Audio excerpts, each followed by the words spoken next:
Hey guys, so today I wanted to talk to you about inertia. I don't know how many times I've had someone say to me, I'm trying my best here. Why does it feel like things have gotten harder instead of easier since I started? I could tell you about a guy who was trying to give up drinking, trying to quit drinking for the sake of his son. And he tried to stop drinking, and as soon as he did that, he lost his job.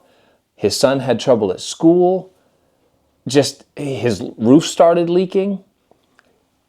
And I remember he said to me, Mark, I am trying to do the right thing here. Why is everything falling apart around me? My son, who graduated from high school, worked hard to get a job. He's worked hard, and I taught my sons how to work hard. He bought his own car. His first car, he paid cash for it. It wasn't a brand new car. It was an old car, but he paid cash for it. He'd been taking care of it, and he'd struggled with getting a job out of high school, and he finally got a job. In fact, he got two jobs. The ones he was after, he was going to go to work. He's going to be saving money. He's going to get things going. And the week that he started the first of the two jobs, his car blew a head gasket. And now he's looking at needing a new car when what he really needs is to be making money. And it's so frustrating because he's trying to do good. And things look like they're about to go better, and then bam, everything falls apart. You can decide that you're going to work on your marriage, and you're gonna be a better husband. You're gonna be a better father.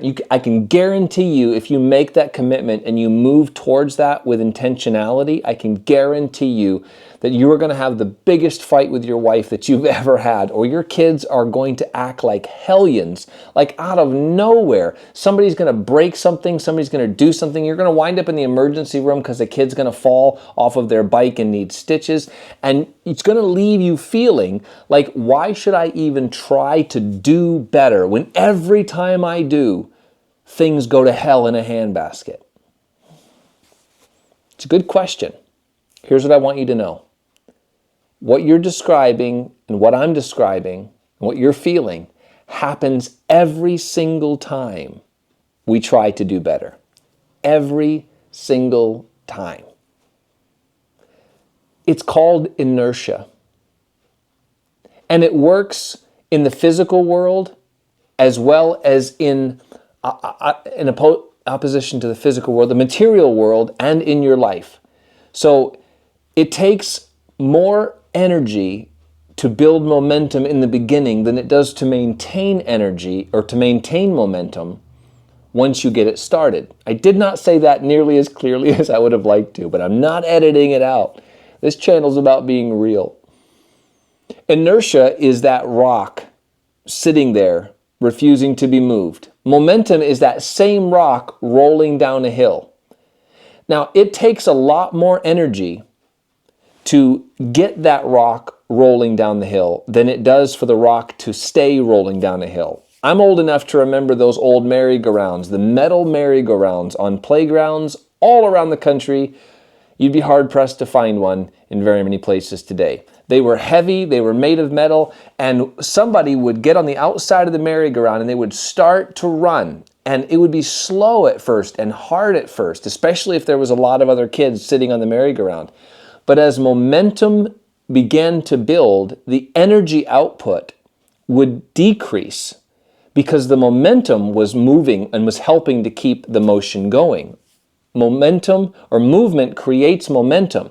But first, you have to overcome inertia. Now, we understand that with merry-go-rounds. We understand that with rocks rolling down a hill.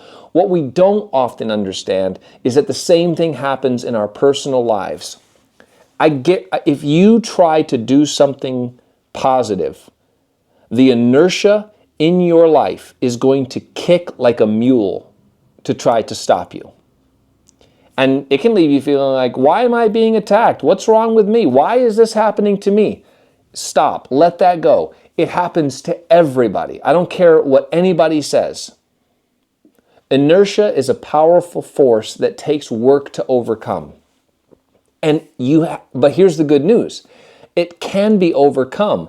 But what I see people do, and what I've seen people do over the last 21 years of working with people, as a pastor, as a coach, as a father, as a human being, what I've seen is that most people, and I don't know what that percentage is, but more than 50% of people quit when they encounter inertia before momentum has a chance to build. So you're standing still and you begin to run. It takes more energy to begin to run, and everything in you will scream to stop. If you can push past that initial fight of inertia until the momentum begins to build, things will feel easier. But I don't claim to understand all the forces at work in this. I just know that in the vast majority of times, the beginning of a positive change in your life will be met with an opposing force called inertia. Now, why doesn't that happen if you're losing weight? Why doesn't that happen if you gain weight? Why doesn't it happen if you choose to do something unhealthy? Why does it seem to be so easy to move in a negative direction and so difficult to move in a positive direction? Now, if you're a Christian and you hear Christians talk about, well, it's because we're prone to sin and righteousness is whatever. Whether it's Christianity or whether it's just everyday life, it still works the same way. The universe, one of the laws of the universe, is that things tend towards chaos and entropy. That's the natural order of things.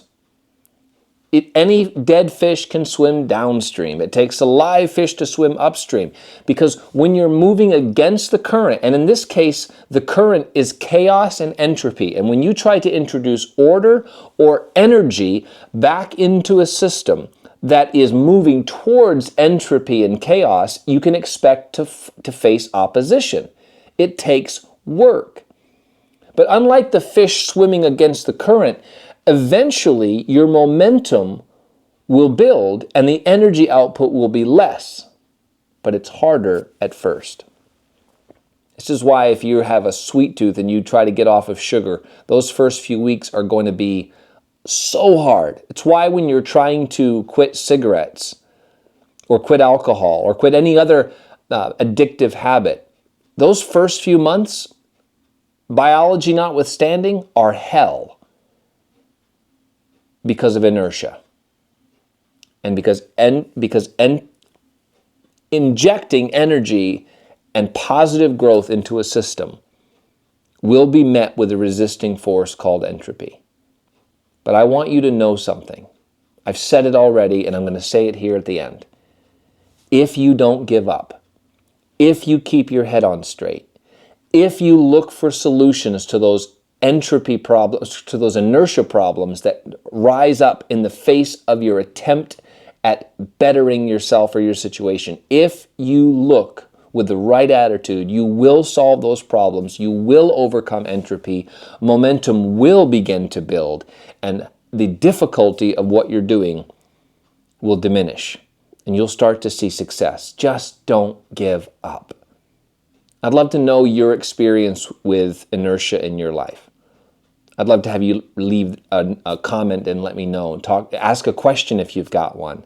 We're building a channel here of real talk, just trying to help people, and I'm trying to bring my experience to help you, especially if you're younger. If you can get a hold of this in your 20s, there's no stopping you, because most people quit when they face inertia. But you'll understand what's happening, and you'll know to push through it.